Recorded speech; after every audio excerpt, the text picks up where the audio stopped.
Mavshak Nilio.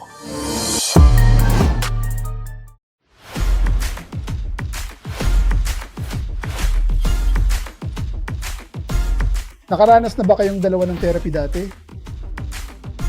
Sus Mario Sep, hindi. Ako si Kit B. Ako at si Rear ang magiging therapist mo mamayang gabi. Ako, hindi mo ako naiintindihan. Hindi kita maintindihan. Hindi niya pinapansin ang mga gawa ko. Ikakasal na ang anak ko sa isang itim na lalaki. Parang, Ako lang. Uy, ang saya ko namang makita ka. Parang ano ang dapat kong gawin? Ito ay tungkol lamang sa ating pagsasama at ang pagkakaroon ng pamilya. Oo. Diyan ka nagkakamali dahil nagsisimula na akong mag-isip na mahal mo pa siya. Ano ba ang problema mo?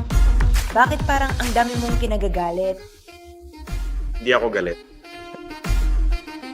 Pero hindi nila ako hinuhusgahan. Hinuhusgahan nila ako. Kaya nga tayo nandito, di ba? Ako. Walang ideya. Ako. Kaya tayo nandito. Sabihin mo ang ginagawa niya. Saan mo nakikitang patutunguhan ng relasyon ito?